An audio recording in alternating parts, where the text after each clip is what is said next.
जैसे कि हमने राष्ट्रीय विकास परिषद को अभी खत्म किया है। तो मेरे प्यारे दोस्तों, अब आगे क्या करेंगे? तो देखो, आगे हम पढ़ेंगे भारत सरकार के व्यय। भारत सरकार के व्यय पहली पंचवर्षीय योजना के बाद दो भागों में विभाजित कर दिए गए थे, एक योजनागत व्यय और एक गैर योजनागत व्यय। यह 1951 के सरकारी बजट को खर्च करने का तरीका बताया गया था इसे। अब योजनागत व्यय और गैर योजनागत व्यय, इन दोनों में अंतर समझेंगे। फिर जब योजना आयोग समाप्त हो गया, राष्ट्रीय विकास परिषद समाप्त हो गई, योजना आयोग की जगह पर नीति आयोग आ गया, राष्ट्रीय विकास परिषद की जगह पर प्रशासनिक परिषद आ गई। तो इनकी जगह पर भी कुछ आया है? ये आज अस्तित्व में है? नहीं, ये आज अस्तित्व में बिल्कुल नहीं है। इनकी जगह पर भी नए शब्द आए हैं, उनको पढ़ेंगे। उनके बाद फिर हम योजना शुरू करेंगे, पहली पंचवर्षीय योजना, द्वितीय पंचवर्षीय योजना, इनके बारे में पढ़ना शुरू कर देंगे। और इसमें पढ़ेंगे योजना से संबंधित भारतीय संविधान में किस भाग, भारतीय संविधान के किस भाग में जिक्र है और किस अनुच्छेद में क्या कहा गया है, उसके बारे में भी पढ़ेंगे। चलो तो शुरू करते हैं। शुरू क्या करना है? शुरू ये करना है, आज जो हम पढ़ने वाले हैं भारत सरकार के खर्च के बारे में पढ़ने वाले हैं। भारत सरकार का खर्च होता है वो कितने तरीके से होता है? तो यानी पहली पंचवर्षीय योजना के बाद दो भागों में विभाजित कर दिया था खर्च करने के तरीके को। दो भाग कौन कौन से थे? दो भाग थे हमारे, एक तो था हमारा एक भाग था योजनागत व्यय और दूसरा था गैर योजनागत व्यय। अब योजनागत व्यय और गैर योजनागत व्यय दोनों का अंतर पढ़ेंगे। तो यानी भारत सरकार का व्यय, यह है भारत सरकार का व्यय। भारत सरकार के व्यय को दो भागों में विभाजित कर दिया था। एक भाग को कहा गया है योजनागत व्यय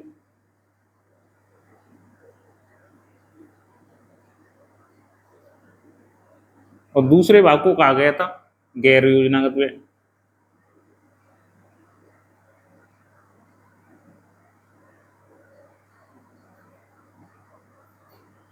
योजनागत व्यय और गैर योजनागत व्यय। अच्छा, इस भाग में योजनागत व्यय कौन सा था? जो पंचवर्षीय योजनाओं पर खर्च किया जाने वाला व्यय था वो योजनागत व्यय था। और गैर योजनागत व्यय कौन सा था? जो पंचवर्षीय योजनाओं पर खर्च नहीं किया जाता था, वो व्यय कौन सा था? गैर योजनागत व्यय था। अब बात आती है योजनागत व्यय और गैर योजनागत व्यय में अंतर क्या है? तो देखो, गैर योजनागत व्यय वो व्यय होते थे कि जिससे किसी संपत्ति का निर्माण न हो, जिससे कर्ज या देनदारियां कम न हो, वो कौन से थे? गैर योजनागत व्यय थे। योजनागत व्यय कौन से थे? जिससे संपत्ति निर्माण हो और देनदारियां या कर्ज भी कम हो, वो थे योजनागत व्यय। तो योजनागत व्यय किसके द्वारा किए जाते थे? ये पंचवर्षीय योजनाओं के द्वारा किए जाते थे। पंचवर्षीय योजना द्वारा।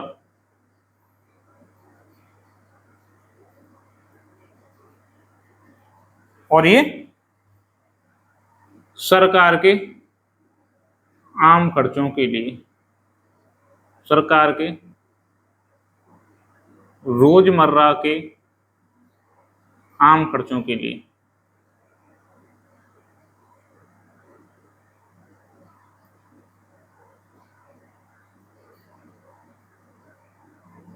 ठीक, अब चलो इसके बाद हम जानने का प्रयास करते हैं योजनागत व्यय क्या थे, गैर योजनागत व्यय क्या हैं। तो योजनागत व्यय को कहा जाता है यहाँ पर जिससे संपत्ति का निर्माण हो, जिससे संपत्ति का निर्माण हो। इससे क्या होता है? योजनागत व्यय से संपत्ति निर्माण होता है।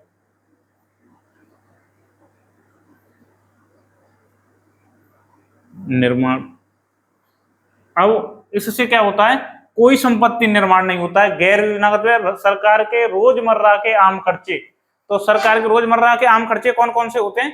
सरकार के रोजमर्रा के आम खर्चे हमारे होते हैं, एक तो सरकार के पेंशन ब्याज, और पेंशन ब्याज के अलावा जो रह जाता है वो सब्सिडी और रक्षा खर्च। तो कौन से होते हैं?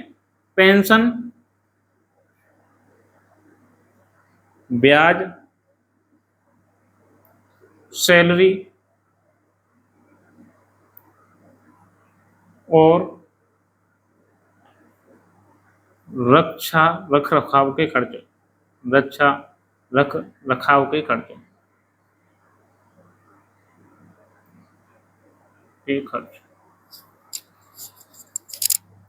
अब चलो ये तो हो गया। तो इससे क्या होता है, इससे देनदारियां कम नहीं होती हैं, लेकिन इससे कर्ज और देनदारियां कम होती हैं। कर्ज या देनदारियां दारियां कम होती हैं।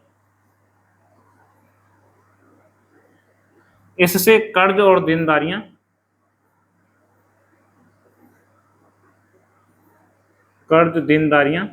कम नहीं होती। कर्ज या देनदारियां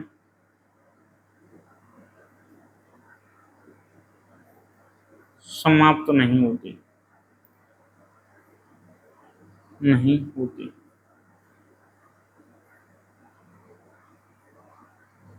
कर्ज या देनदारियां समाप्त नहीं होती, ये है इसमें। चलो अब इसके बाद जानने का प्रयास करते हैं कि ये योजनागत व्यय और गैर योजनागत व्यय क्या आज के समय में भी ये अपना अस्तित्व रखते हैं? हाँ, ये बहुत अच्छा प्रश्न है। और देखो इसका क्या है, ये योजनागत व्यय और गैर योजनागत व्यय आज के समय में कोई अपना अस्तित्व और इनका कोई महत्व नहीं रह गया है, क्योंकि योजना आयोग समाप्त करके उसकी जगह पर नीति आयोग बना दिया है। और उसके योजना आयोग की जो परिषद थी, राष्ट्रीय विकास परिषद, उसकी जगह पर आज के समय में क्या बना दी गई है, प्रशासी परिषद, जिसे गवर्निंग काउंसिल कहा जाता है। हाँ, फिर इसके बाद योजनागत व्यय और गैर योजनागत व्यय को श्री रंगराजन समिति के द्वारा 2016 में श्री रंगराजन समिति गठित की गई थी। तो उसके सिफारिश पर 2017-18 के बजट में इन दोनों के स्थान पर दो व्ययों का वर्णन किया गया है। तो योजनागत व्यय की जगह पर, यानी उसी को योजनागत व्यय को आज के समय में कहा जाता है पूंजीगत व्यय, और गैर योजनागत व्यय को 2017-18 के बजट में कहा गया था राजस्व व्यय। यानी उसका भी मतलब यही है, पूंजीगत व्यय जिससे क्या है, संपत्ति निर्माण होता है, कर्ज या देनदारियां कम होती हैं। और राजस्व व्यय जिससे क्या होता है, सरकार के आम खर्चे, रोजमर्रा के आम खर्चे, सब्सिडी, पेंशन, सैलरी, ये सारे के सारे किस में आ जाते हैं, ये राजस्व व्यय में आ जाते हैं। तो यानी कहने का मतलब 17-18 के बाद क्या शब्द प्रयोग होते हैं, योजनागत व्यय के लिए पूंजीगत व्यय और इसके स्थान पर क्या आ गया, राजस्व व्यय। तो ये आगे लिखते हैं, नोट करके नहीं, यहां पर लिखना है 2016 में श्री रंगराजन समिति की सिफारिश पर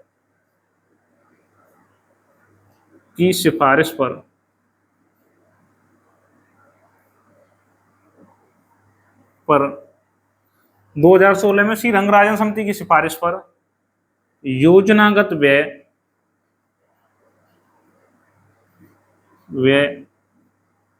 एवं गैर योजनागत व्यय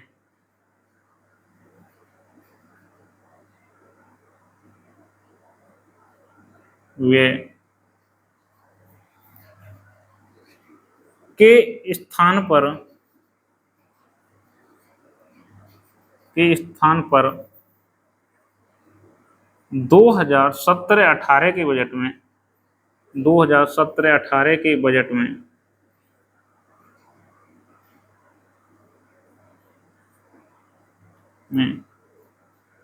पूंजीगत व्यय एवं राजस्व व्यय को जोड़ा गया। यानी योजनागत व्यय और गैर योजनागत व्यय पर किस समिति की सिफारिश पर, श्री रंगराजन समिति की सिफारिश पर क्या जोड़ा गया 2017-18 के बजट में, पूंजीगत व्यय, यानी योजनागत व्यय को पूंजीगत व्यय कहा जाता है, और यहाँ पर गैर योजनागत व्यय को राजस्व व्यय, क्या, राजस्व व्यय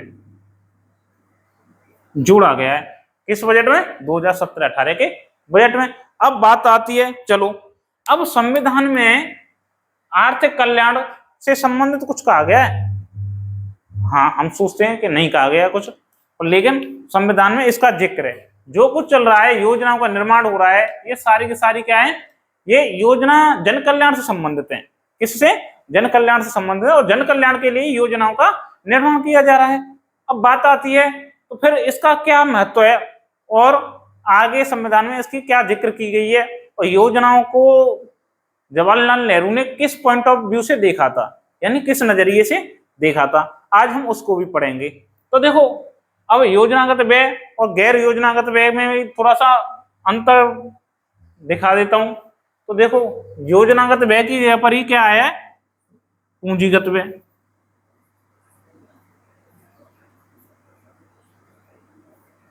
व्यय, और इसकी जगह पर राजस्व व्यय। राजस्व व्यय भी वही सरकार के रोजमर्रा के आम खर्चों, पेंशन, ब्याज, सैलरी, रक्षा खर्चों के रखरखाव को कौन डिनोट करता है, यानी कौन बताता है, राजस्व व्यय में रखे जाते हैं वो। अब इससे कर्ज या देनदारियां समाप्त नहीं होती हैं। अब अर्थशास्त्री, कुछ अर्थशास्त्री ऐसे व्ययों को क्या कहते हैं, उपभोग व्यय कहते हैं। क्या कहते हैं? उपभोग व्यय कहते हैं। तो राजस्व व्यय को क्या कहा जाता है अर्थशास्त्रियों द्वारा? अर्थशास्त्रियों द्वारा कहा जाता है इसे उपभोग व्यय।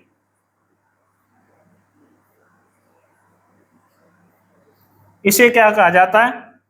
अब देखो, इससे क्या है, संपत्ति निर्माण होता है, और संपत्ति निर्माण के साथ साथ क्या होता है, अब संपत्ति निर्माण के साथ साथ यहाँ पर जो मेन इंपोर्टेंट चीज है वो होता है, यहाँ पर संपत्तियों का निर्माण होने के साथ साथ इससे देनदारियां या कर्ज भी समाप्त होते हैं। और देनदारियां और कर्ज समाप्त होने के साथ साथ क्या होते हैं, इससे संपत्ति निर्माण में जो जितना भी देनदारियां और कर्ज समाप्त होने के बाद क्या होता है, इससे विकास होता है। विकास होने से देश की आर्थिक समृद्धि बढ़ती है, और देश की आर्थिक समृद्धि बढ़ने से जीडीपी की वृद्धि होती है, जीडीपी में ग्रोथ रेट देखी जाती है। अब बात यहाँ पर आती है जो इंपोर्टेंट हो जाती है, यानी पूंजीगत व्यय को किस क्या कहा जाता है, पूंजीगत व्यय में क्या रखा जाता है। तो पूंजीगत व्यय को जैसे अर्थशास्त्रियों ने इसे उपभोग व्यय कहा है, तो इसे क्या कहा है, तो इसे कहा जाता है उत्पादन व्यय। इसे क्या कहा जाता है? उत्पादन व्यय। जैसे ये क्या है, रोजमर्रा के, और ये समय समय पर ये बार बार खर्च होते रहते हैं। ये क्या होते हैं? ये बार बार खर्च होते हैं, लेकिन ये बड़े समय के बाद होते हैं खर्च। क्या? बड़े समय के बाद होते हैं। और ये क्या करते हैं? पूंजीगत व्यय व्यापार को बढ़ावा देते हैं, रोजगार पैदा करते हैं। लेकिन ये नहीं है, इसमें क्या है, ये खर्च ही जा रहा है, ये रोजगार पैदा नहीं कर रहे हैं। पेंशन जा रही है, उससे क्या है, वो जो बैठ गए उन्हें पेंशन दे रहे हैं। ब्याज, ब्याज कोई रोजगार नहीं पैदा करती, वो दूसरे के लिए क्या है, हम फायदा कर रहे हैं। सैलरी, सैलरी से कोई रोजगार नहीं हो रहा है, जो रोजगार है उसी के लिए सैलरी दी जा रही है। रक्षा रख रखाव के खर्चे, जो यानी जितने भी रख रखा है, युद्ध रोज नहीं होते हैं, कभी कभी होते हैं, पर लेकिन जरूरी है। ये इनका जो स्थान है वो बहुत जरूरी बताया सरकार के लिए, क्या है, बहुत जरूरी स्थान है, पर लेकिन इन्हें ये क्या होते हैं, ये हमें फायदा नहीं देते, इस वजह से हम इसे बेकार भी बोलते हैं। पर लेकिन अर्थशास्त्री इसे अच्छा मानते हैं देश हित में। तो ये क्या होते हैं, इससे रोजगार पैदा होता है,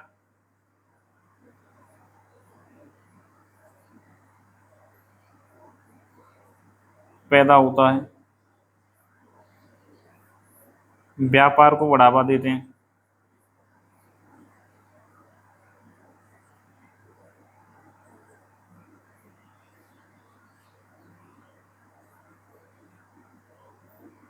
व्यापार को जब व्यापार को बढ़ावा देंगे तो इससे क्या होगा, देश की जीडीपी, जीडीपी में वृद्धि होती है, में वृद्धि करते हैं।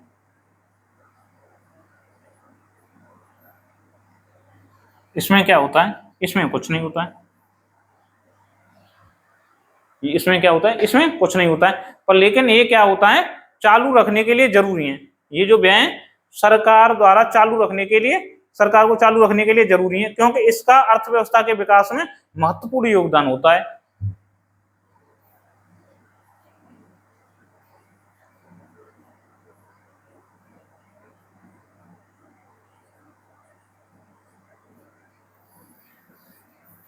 रखना चालू रखना जरूरी है,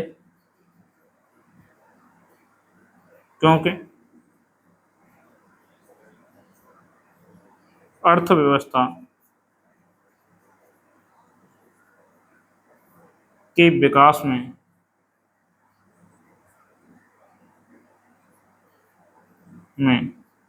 महत्वपूर्ण योगदान होता है।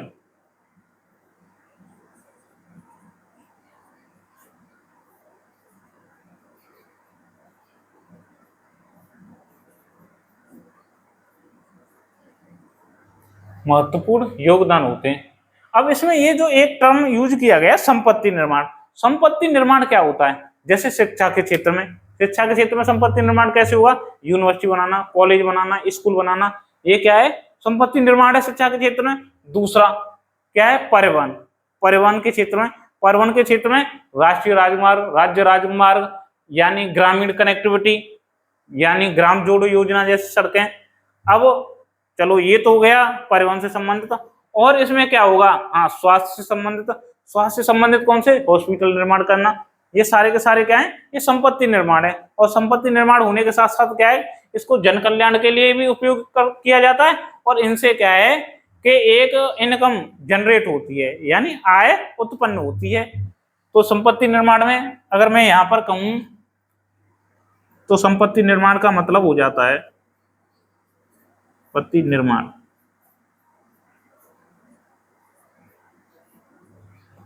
संपत्ति निर्माण में कहेंगे परिवहन,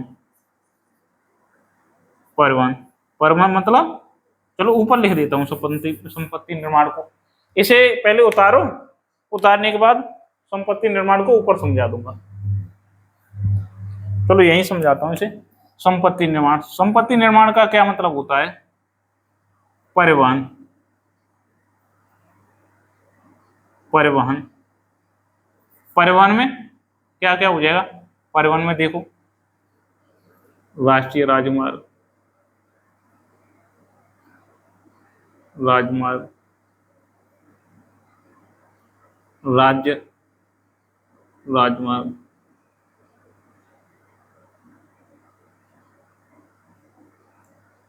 ग्रामीण कनेक्टिविटी, ग्रामीण जुड़ाव, यानी विलेज कनेक्टिविटी, जिसे रूरल कनेक्टिविटी भी कहा जाता है। अब ये तो परिवहन हो गया, परिवहन के साथ साथ शिक्षा, शिक्षा में क्या होता है संपत्ति निर्माण? स्कूल, कॉलेज, विश्वविद्यालय,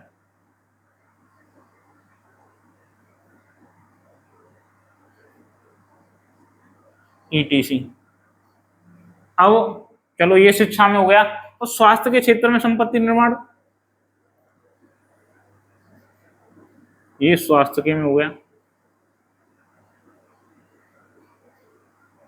स्वास्थ्य में क्या हो जाता है? स्वास्थ्य में हो जाता है हॉस्पिटल,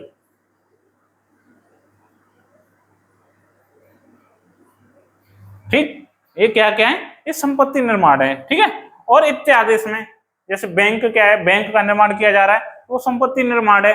तो ये किसमें आ जाते हैं? योजनागत व्यय, और आज के समय का ये पूंजीगत व्यय। पूंजीगत व्यय से क्या होता है? संपत्ति निर्माण होता है, यानी आय जनरेट होती है। लेकिन क्या होता है? राजस्व व्यय से आय जनरेट नहीं होती है। राजस्व व्यय क्या है? सरकार द्वारा चालू रखना बहुत जरूरी है, इसका बहुत महत्वपूर्ण योगदान होता है। महत्वपूर्ण योगदान किसमें होता है? राष्ट्रीय विकास में। आई बात समझ में? चलो तो इसके बाद हम शुरू करते हैं योजना, योजनाओं को शुरू करेंगे। इसे एक बार इसका स्क्रीनशॉट ले लो। चलो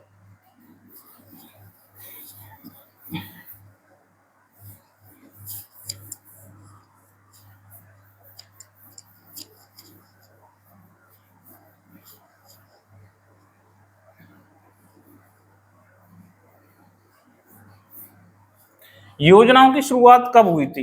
योजनाओं की शुरुआत 1951 से मानी जाती है, क्योंकि 1951 में पहली पंचवर्षीय योजना आई थी। योजनाओं के बारे में, योजनाओं को जन कल्याण का विषय भी माना जाता है और राष्ट्र विकास का विषय भी माना जाता है। क्योंकि इसमें जन कल्याण के लिए भी कुछ रखे जाते थे प्रावधान और राष्ट्रीय विकास के लिए भी प्रावधान रखे जाते थे। अब कैसे, इसका हम जानने का प्रयास करेंगे, इसमें इसे कैसे माना जाता है। हाँ बिल्कुल, तो देखो पहले तो हम योजनाओं से पहले पढ़ेंगे जन कल्याण। जन कल्याण का भारत के संविधान में कहाँ पर महत्व है और कहाँ पर इसका कहाँ पर चर्चा की गई है। तो देखो भारत में जन कल्याण के लिए राज्य के नीति निर्देशक तत्वों में यानी डीपीएसपी में चर्चा की गई है। डीपीएसपी में कहाँ और किस अनुच्छेद में, तो डीपीएसपी के अनुच्छेद 38 और अनुच्छेद 38(1) में इसके बारे में चर्चा की गई है। अनुच्छेद 38 और अनुच्छेद 38(1) में कैसे चर्चा की गई है, अनुच्छेद 38 और 38(1) में चर्चा की गई है। 38 में कहा जाता है राज्य के जन कल्याण के लिए सामाजिक व्यवस्था सुनिश्चित करना। राज्य के जन कल्याण के लिए सामाजिक व्यवस्था सुनिश्चित करना, ये किसमें कहा जाता है, अनुच्छेद 38 में। तो अनुच्छेद 38(1) में क्या कहा जाता है, अनुच्छेद 38(1) में कहा जाता है राज्य ऐसी नीतियां बनाएगा जो जन कल्याण के राष्ट्रीय जीवन में सामाजिक, आर्थिक और राजनीतिक न्याय सुनिश्चित करती हो। यानी कहने का मतलब क्या है, राज्य ऐसी नीतियां बनाएगा जो जन कल्याण के लिए राष्ट्रीय जीवन में सामाजिक न्याय, आर्थिक न्याय और राजनीतिक न्याय सुनिश्चित करता हो। तो इन दोनों को पहले लिखते हैं, अनुच्छेद 38।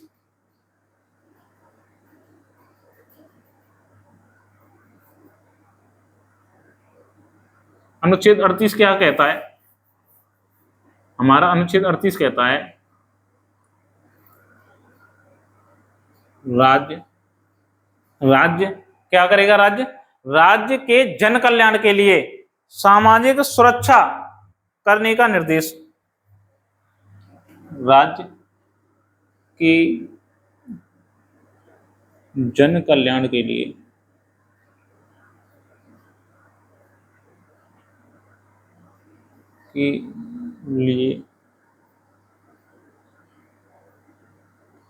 सामाजिक, राज्य के जन कल्याण के लिए सामाजिक सुरक्षा सुनिश्चित करने का निर्देश ये अनुच्छेद कौन सा कहता है, अनुच्छेद 38 कहता है। अब अनुच्छेद 38 फर्स्ट क्या कहता है, अनुच्छेद 38 फर्स्ट कहता है आपका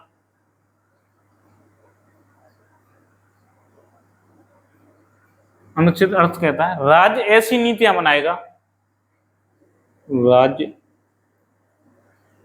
ऐसी नीतियां बनाएगा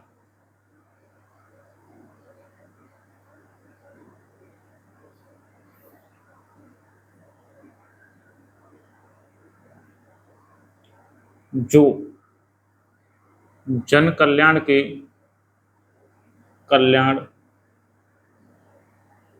राष्ट्रीय जीवन में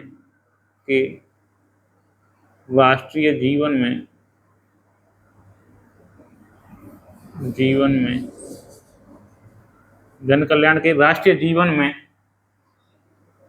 में सामाजिक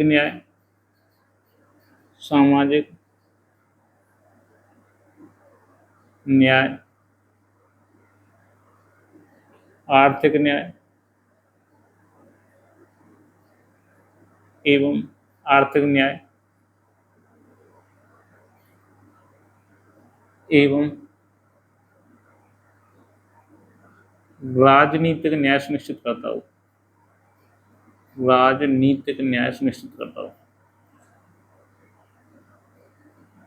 न्याय सुनिश्चित करता हो।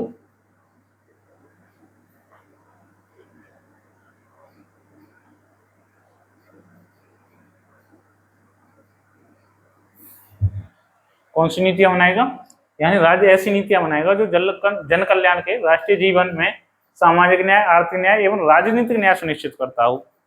ये योजनाओं से संबंधित चल रहा है सारा का सारा। ये जन कल्याण के लिए भारतीय संविधान में कुछ महत्वपूर्ण प्रावधान जोड़े गए हैं और किस भाग में आते हैं, ये राज्य के नीति निर्देशक तत्वों में आते हैं, 38 और अनुच्छेद 38(1) में।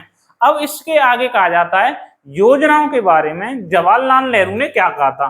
हाँ, योजना का अर्थ जवाहरलाल नेहरू के जो शब्दों में कहा गया था, तो योजना के बारे में उन्होंने अपना अर्थ जो व्यक्त किया था वो कहा था भविष्य के लिए सार्थक तैयारी। क्या कहा था? योजना जो है वो भविष्य के लिए सार्थक तैयारी है। तो आगे हम जो नया टॉपिक शुरू करने जा रहे हैं वो है योजना। ठीक है, योजना, प्लानिंग। योजना को जवाहरलाल नेहरू द्वारा क्या कहा गया था? लाल नेहरू द्वारा,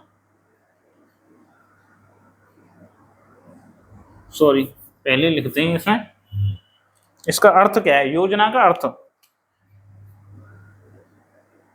अर्थ भविष्य के लिए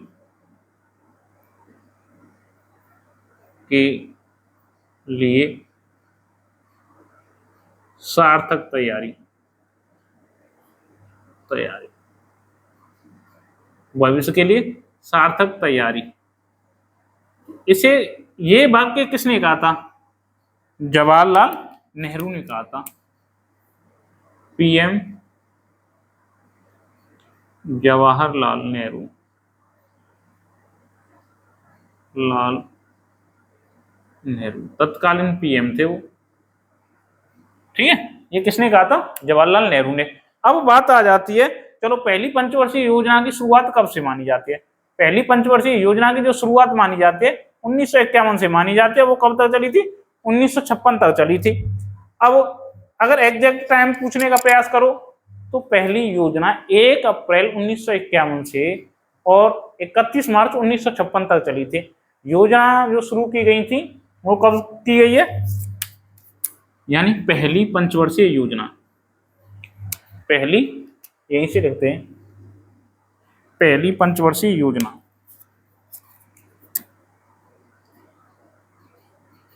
पहली पंचवर्षीय योजना, पहली पंचवर्षीय योजना शुरू कब की गई है? तो इसका जो शुरू की गई थी ये 1 अप्रैल 1951 से 31 मार्च 1956 तक। चलो ये तो हो गया इसका समय पीरियड। अब इसके बारे में, पहली योजना के बारे में जानते हैं। पहली पंचवर्षीय योजना किसके द्वारा शुरू की गई थी? तो ये जवाहरलाल नेहरू की अध्यक्षता में योजना आयोग शुरू करता है। अब इसके बाद पूछा जाता है कि इसका जो मुख्य फोकस था वो किन किन चीजों पर था? पहली पंचवर्षीय योजना का मॉडल कौन सा था? अब उसके साथ साथ पहली पंचवर्षीय योजनाओं के मुख्य उद्देश्य कौन से थे? और उसके साथ साथ पहली पंचवर्षीय योजनाओं के कार्यक्रम, पहली पंचवर्षीय योजना में कौन से कार्यक्रम लाए गए थे? तो उसके बाद हम उपलब्धि पढ़ेंगे। उपलब्धि के बाद ये पहली पंचवर्षीय योजना खत्म हो जाती है। तो देखो, पहली पंचवर्षीय योजना की शुरुआत 1 अप्रैल 1951 से लेकर के 31 मार्च 1956 तक चलती है। अब बात आती है तो इसका शुरू, मतलब आयोजन किसने किया था? यानी इस समय पर प्रधानमंत्री कौन थे? पंडित जवाहरलाल नेहरू प्रधानमंत्री थे। इसका जो मुख्य फोकस रहा है वो किस पर रहा है और मॉडल? तो इसका मॉडल था Harrod Domar model. Harrod Domar model क्यों अपनाया गया था? हेरल्ड डोमर मॉडल अपनाने के पीछे कुछ कारण थे। तो देखो, हेरल्ड मॉडल आया था 1939 में और डोमर मॉडल आया था 1946 में। इनको अपनाने का कारण ये था, ये कोई मॉडल अलग से नहीं थे, ये कीन्स थ्योरी का ही विस्तार था। और कीन्स थ्योरी यानी कीनेजियन थ्योरी कहते हैं अंग्रेजी में इसे। कीनेजियन थ्योरी क्या कहती है? कीनेजियन थ्योरी कहती है आपके, यानी जो विकास, राष्ट्रीय विकास का जो मुख्य चालक मानती है वो किसको मानती है? बचत एवं निवेश को मानती है।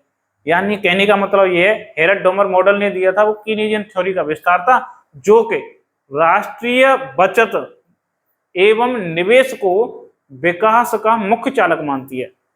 किसके लिए? राष्ट्र के लिए।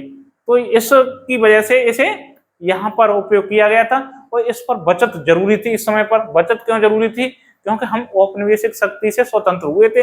औपनिवेशिक शक्ति के स्वतंत्र होने के बाद इस समय पर हमारे सामने दो ही परेशानियां थी जो महत्वपूर्ण परेशानियां थी।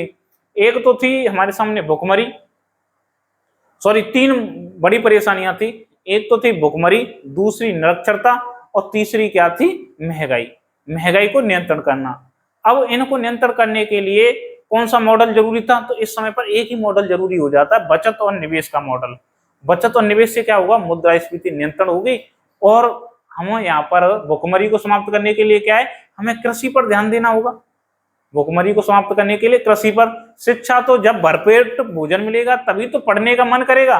जब भोजन ही नहीं है तो कौन पढ़ेगा। पहले भोजन की व्यवस्था करेगा कि पहले किताब लेकर के स्कूल भागेगा कि नहीं मुझे पढ़ना है, मुझे तो एमबीबीएस बनना है, कि ये बनना है, कि फलाना बनना है।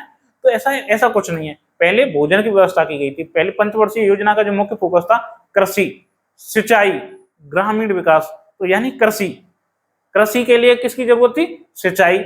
और कृषि कहाँ होती है, ग्रामीण में। तो यानी पहले ग्रामीण विकास होना चाहिए, यानी कृषि, कृषि के साथ सिंचाई होगी, और सिंचाई से क्या होगा, इन साधनों से जब कृषि में उत्पादकता बढ़ेगी उससे ग्रामीण विकास होगा, और ग्रामीण विकास होने से क्या होगा, मुद्रास्फीति को नियंत्रण किया जाएगा। और मुद्रास्फीति नियंत्रण से क्या होगा, अर्थव्यवस्था का पुनर्निर्माण शुरू हो जाएगा।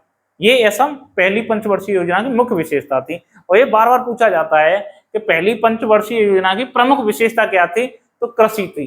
कृषि पर आधारित थी प्रथम पंचवर्षीय योजना, क्योंकि कृषि और सिंचाई एक ही बात है, कृषि पर आधारित थी। ग्रामीण भी कृषि से ही संबंधित है, ऐसा मान लो, ठीक है। तो पहली जो पंचवर्षीय योजना की मुख्य विशेषता कृषि पर आधारित थी। अब इसके प्रमुख उद्देश्य क्या है, मुख्य उद्देश्य जो बोले जाते हैं, तो देखो इस समय कृषि उत्पादन तक इसका जो उद्देश्य रखे गए थे, मुख्य जो मेन उद्देश्य थे, कृषि उत्पादकता में वृद्धि करना, दूसरी सिंचाई एवं विद्युत का निर्माण करना, तीसरा शरणार्थियों का पुनर्वास करना, रोजगार के अवसर बढ़ाना, परिवहन एवं संचार सेवा का विस्तार करना, मूल्य स्थिरता बनाए रखना। वही मुद्रास्फीति नियंत्रण, मूल्य स्थिरता मतलब मुद्रास्फीति नियंत्रण को, मुद्रास्फीति को नियंत्रित करना, ठीक है। अब इस समय पर कार्यक्रम कौन कौन से शुरू होते हैं, तो हाँ, प्रथम पंचवर्षीय योजना के तहत जो कार्यक्रम शुरू हुए थे उनमें सबसे पहले सामुदायिक विकास कार्यक्रम, जो कि 1952 में शुरू किया गया था। फिर उसके बाद 1953 में राष्ट्रीय प्रसार सेवा या राष्ट्रीय विस्तार सेवा का शुरू किया गया था, यानी नेशनल ब्रॉडकास्टिंग सर्विस शुरू की गई थी 1953 में। फिर उसके बाद बड़े सिंचाई एवं बहुउद्देशीय परियोजना आई थी। उसके भी साथ साथ यहाँ पर 5 आईआईटी, जैसे कि तुमने आईआईटी खड़गपुर का जो नाम सुना होगा, उसमें इलेक्ट्रॉनिक्स के मामले में बहुत से बड़ी हस्तियां निकली हमारे यहाँ से। तो जो आईआईटी खड़गपुर का जो स्थापना हुई है वो किस पंचवर्षीय योजना के तहत हुई है, वो भी पहली पंचवर्षीय योजना के तहत हुई है। तो ये था मुख्य उद्देश्य और प्रमुख कार्यक्रम। और इसमें जो सिंचाई और बहुउद्देशीय परियोजनाएं कौन कौन सी शुरू की गई थी, तो 3 बहुउद्देशीय परियोजनाएं शुरू की गई थी। एक था भाखड़ा नागल बांध परियोजना, दूसरी दामोदर घाटी परियोजना, तीसरा था हीराकुंड बांध परियोजना। भाखड़ा नागल बांध कहाँ पर शुरू किया गया था, ये आपका पंजाब और हिमाचल प्रदेश के लिए, पंजाब एवं हिमाचल प्रदेश के लिए था। तो ये सतलुज नदी पर शुरू किया गया था। अब बात आती है दामोदर घाटी परियोजना, ये दामोदर नदी पर था। और ये किसके लिए शुरू किया गया था, झारखंड एवं पश्चिम बंगाल के लिए। हीराकुंड बांध, हीराकुंड बांध किस राज्य से संबंधित है, हीराकुंड बांध था उड़ीसा राज्य से संबंधित। तो ये किस नदी पर था, तो ये हीराकुंड बांध था, वो था आपकी रिहंद नदी पर। अब इन परियोजनाओं का, बहुउद्देशीय परियोजनाओं का उद्देश्य क्या था, तो देखो सिंचाई, बिजली उत्पादन और बाढ़ नियंत्रण के लिए महत्वपूर्ण। ये जो सिंचाई बहुउद्देशीय परियोजनाएं को किस लिए लागू किया था, किसके लिए महत्वपूर्ण थी, ये बाढ़, सिंचाई, विद्युत उत्पादन एवं बाढ़ नियंत्रण के लिए ये बहुत ज्यादा महत्वपूर्ण थी। इस वजह से इन परियोजनाओं को लागू किया गया था। अब यहाँ पर पूछा जाता है, एक जो प्रश्न पूछा जाता है, प्रथम पंचवर्षीय योजना का लक्ष्य कितना रखा गया था, तो प्रथम पंचवर्षीय योजना का लक्ष्य था 2.1%, लेकिन जो प्राप्ति हुई थी तो 3.6% की प्राप्ति हुई थी। तो यानी कहने का मतलब क्या है, प्रथम पंचवर्षीय योजना लक्ष्य से भी अधिक प्राप्ति हुई थी, और लक्ष्य से अधिक प्राप्ति हुई थी, तो इसका मतलब क्या है, प्रथम पंचवर्षीय योजना सफल योजना थी। ये एक हमारी पहली उपलब्धि हो जाती है। दूसरी उपलब्धि क्या हो जाती है प्रथम पंचवर्षीय योजना की, दूसरी उपलब्धि ये हो जाती है कृषि उत्पादकता में उल्लेखनीय वृद्धि।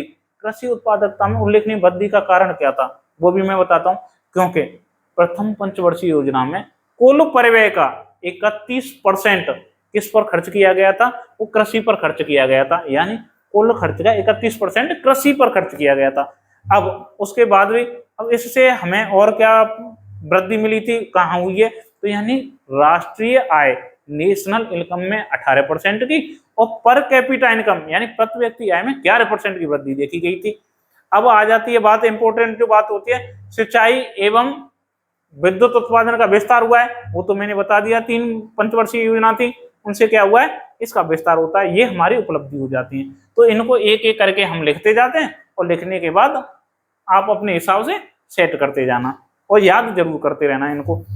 तो देखो पहली पंचवर्षीय योजना, पहली पंचवर्षीय योजना कब से आई है, 1951 से 31/7/1956।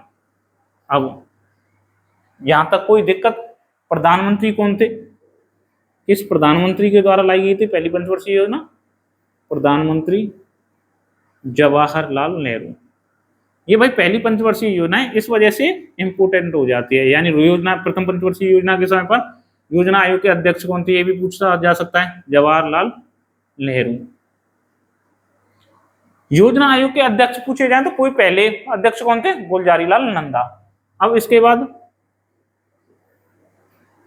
प्रमुख यानी मुख्य फोकस, मुख्य फोकस, मुख्य फोकस या प्रमुख केंद्र ऐसे कर लेना। मुख्य फोकस किस पर था, कृषि, सिंचाई, कृषि सिंचाई एवं कृषि सिंचाई ग्रामीण विकास, विकास, कृषि सिंचाई ग्रामीण विकास एवं मुद्रास्फीति, स्फीति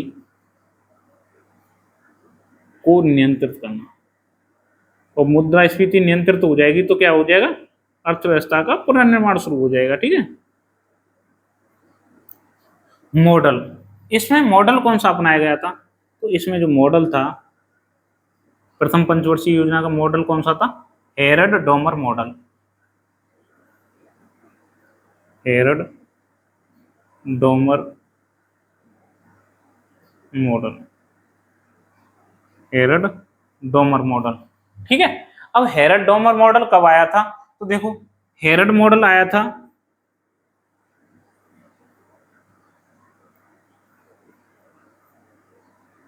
पहले तो हेरड डोमर मॉडल को ये बता देता हूँ, हेरड डोमर मॉडल का मतलब क्या है।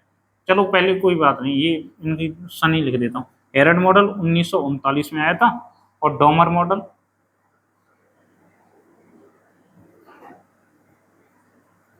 डोमर मॉडल 1940 में। हेरड मॉडल कब आया था, 1939 में, और डोमर मॉडल कब आया, 1940 में।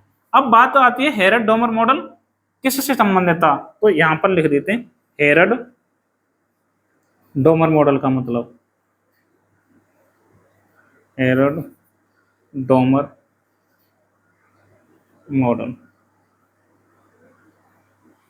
हेरड डोमर मॉडल का मतलब क्या था, हेरड डोमर मॉडल जो था वो किससे संबंधित था, हेरड डोमर मॉडल संबंधित था वो आपके कीनेजियन थ्योरी का आर्थिक विस्तार था, कीनेजियन थ्योरी का।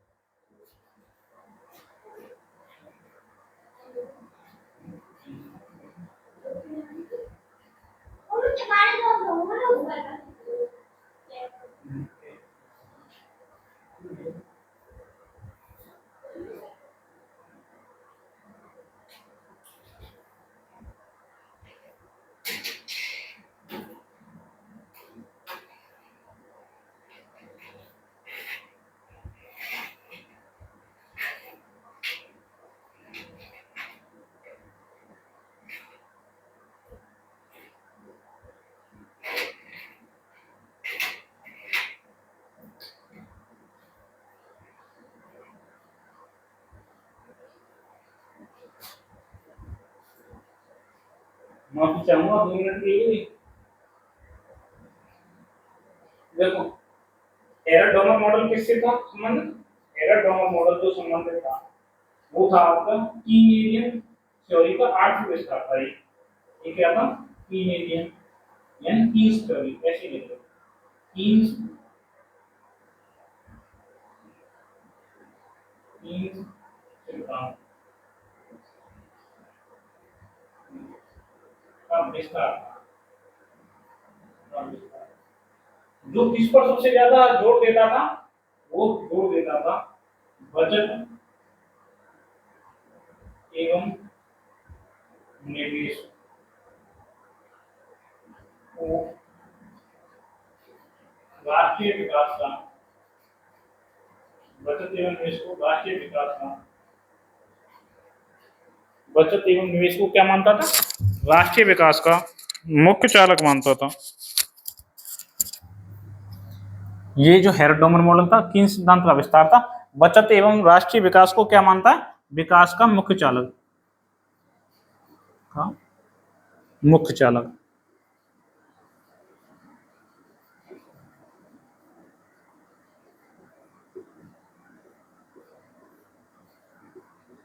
आई बात समझ में?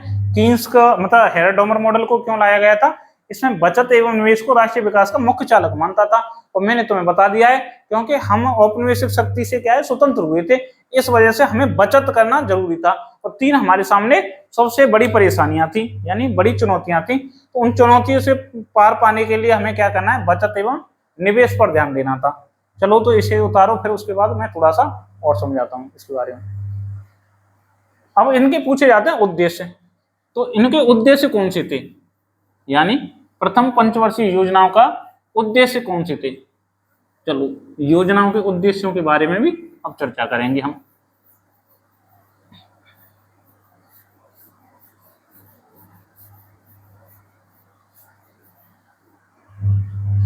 प्रथम पंचवर्षीय योजनाओं के उद्देश्य।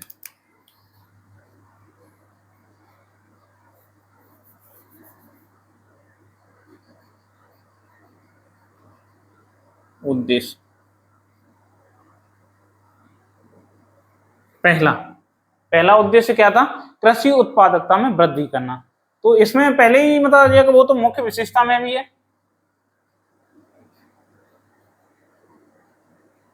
कृषि उत्पादकता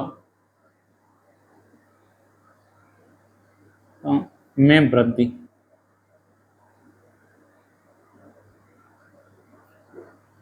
दूसरा उद्देश्य क्या था, सिंचाई एवं विद्युत उत्पादन, सिंचाई एवं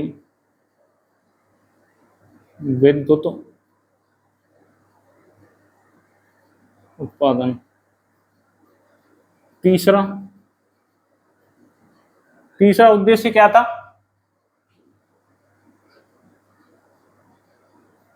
शरणार्थियों का पुनर्वास,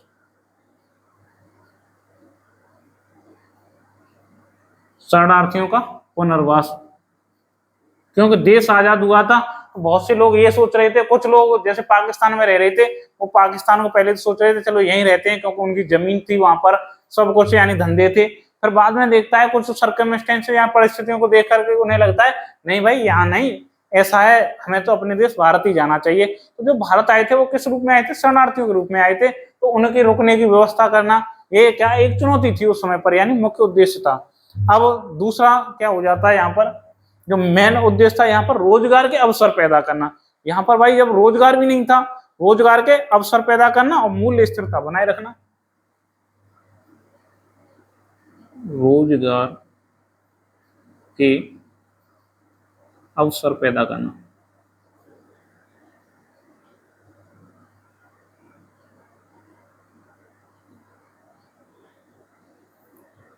रोजगार के अवसर पैदा करना, मूल्य स्थिरता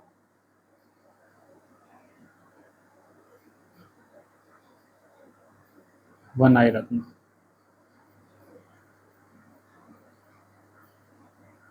मूल्य स्थिरता बनाए रखना, ये इस समय के क्या थे, मेन मतलब हो जाएगा मेन पर्पज थे, यानी मुख्य उद्देश्य थे। कृषि उत्पादकता में वृद्धि, सिंचाई एवं विद्युत उत्पादन, शरणार्थियों को पुनर्वास, रोजगार के अवसर पैदा करना, मूल्य स्थिरता बनाए रखना। अब इस समय पर प्रथम पंचवर्षीय योजना के समय पर प्रमुख कार्यक्रम कौन कौन से थे, ठीक है। तो पहले यहाँ पर चलो उद्देश्य हो गए, उद्देश्यों के बाद प्रमुख कार्यक्रम, प्रमुख कार्यक्रम।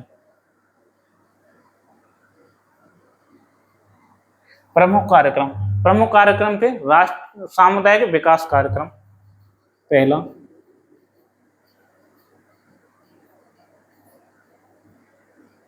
सामुदायिक विकास कार्यक्रम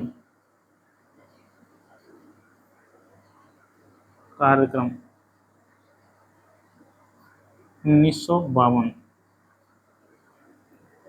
सेकंड, दूसरा जो पहला राष्ट्रीय विकास कार्यक्रम शुरू किया गया था, दूसरा जो प्रमुख कार्यक्रम क्या था, दूसरा कार्यक्रम था राष्ट्रीय प्रसार सेवा की स्थापना, जो कि 1953 में की जाती है।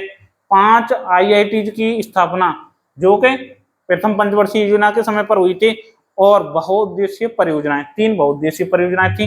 तो पहला, दूसरा क्या है, राष्ट्रीय प्रसार सेवा। राष्ट्रीय प्रसार सेवा की शुरुआत कब की गई है, 1953 में। तीसरा, 5 IIT की स्थापना।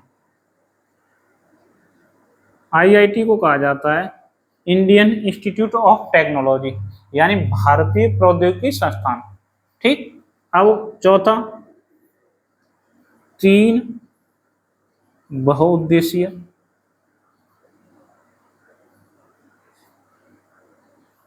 परियोजनाओं का विकास।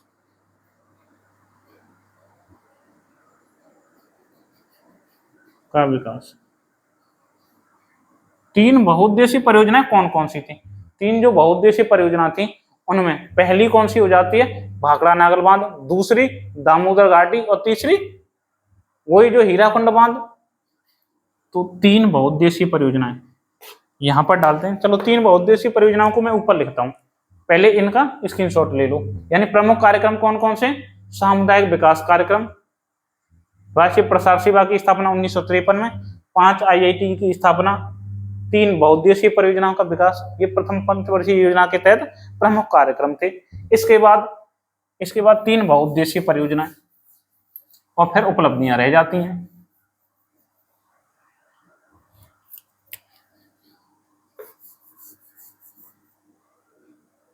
तीन बहुउद्देशीय परियोजनाएं।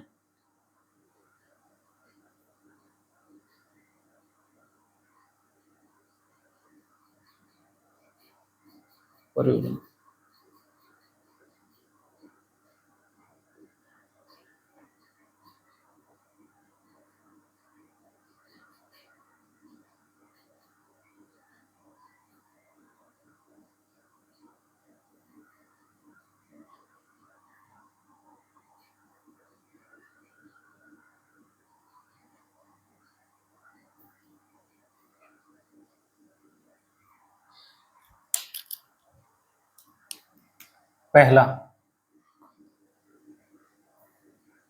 भाखड़ा नागल बांध परियोजना। दूसरा, दामोदर घाटी परियोजना।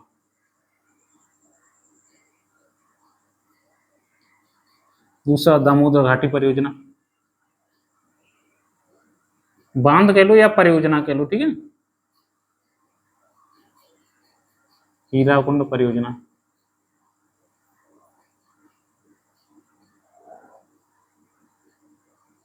अब ये किस नदी पर थी, तो देखो ये किस राज्य से संबंधित है, तो ये जो भाखड़ा नागल बांध है, ये तुम्हारा पंजाब एवं हिमाचल से संबंधित था।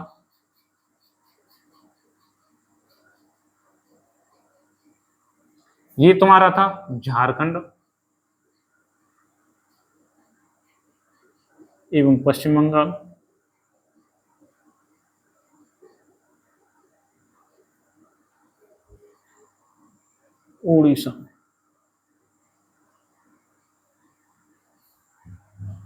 ओडिशा से संबंधित था।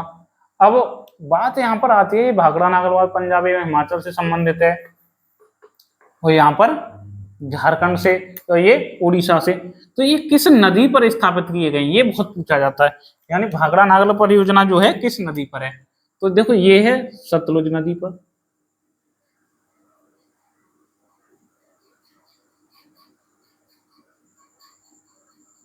ये दामोदर नदी,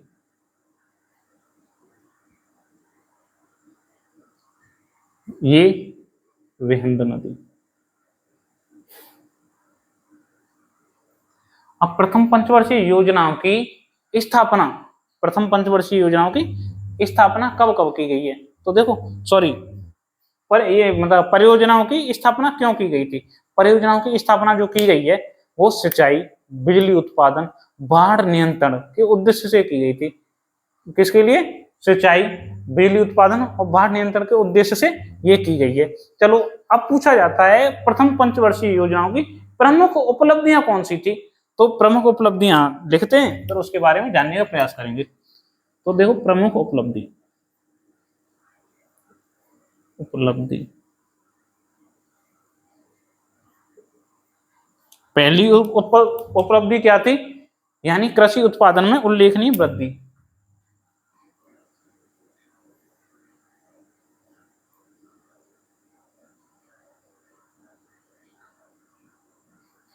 में उल्लेखनीय वृद्धि,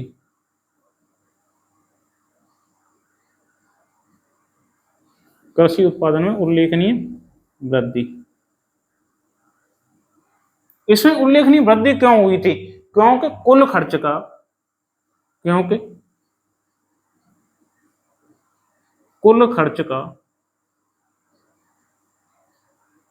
कुल खर्च का 31% कृषि पर किया गया था। कुल खर्च का कितना? 31% कृषि पर था। दूसरा,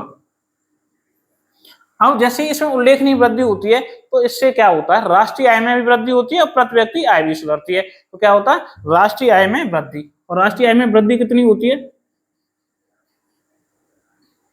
राष्ट्रीय आय में,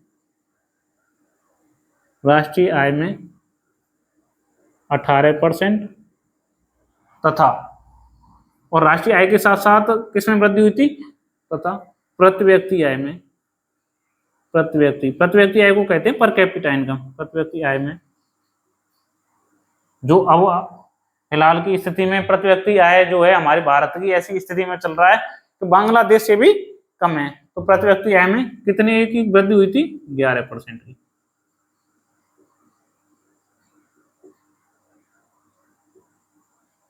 प्रति व्यक्ति आय में कितनी वृद्धि हुई है? 11% की। अब पूछा जाता है इसमें क्या हुआ था?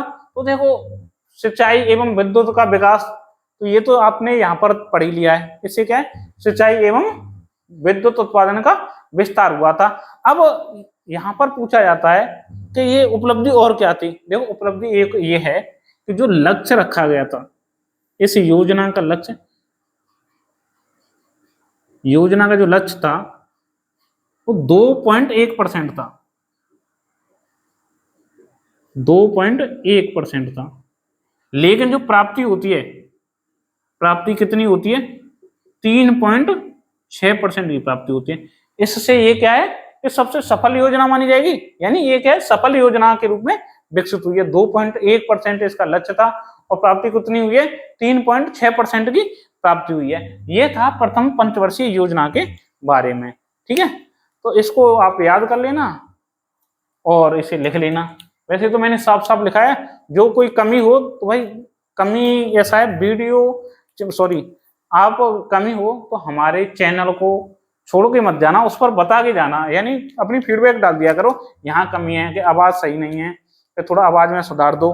हाँ, पहली कमी तो ये लिखोगे तुम कि डिजिटल बोर्ड होना चाहिए। हाँ, डिजिटल बोर्ड की व्यवस्था होगी। जैसे ही कुछ लगेगा कि हाँ इसमें कुछ वृद्धि हो रही है, तो पहली बात मैं घर से शूट करता हूँ। कोचिंग में तो है डिजिटल बोर्ड की व्यवस्था, तो कोचिंग में क्या है कि वहां शूट नहीं हो पाता है, उस उतना टाइम नहीं मिलता है, तो घर करता हूँ। तो घर में डिजिटल बोर्ड तभी लगाऊंगा भाई अगर मुझे यहाँ पर रेस्पॉन्स अच्छा मिलेगा। तो रेस्पॉन्स बताइए आप कैसा है और उस हिसाब से मैं सुधार करूंगा। अभी मैं कैमरा फ्रेंडली नहीं हूँ, इससे साथ इतना फैमिलियर नहीं हूँ कैमरा से। मुझे लाइव क्लास में पढ़ाने की आदत है।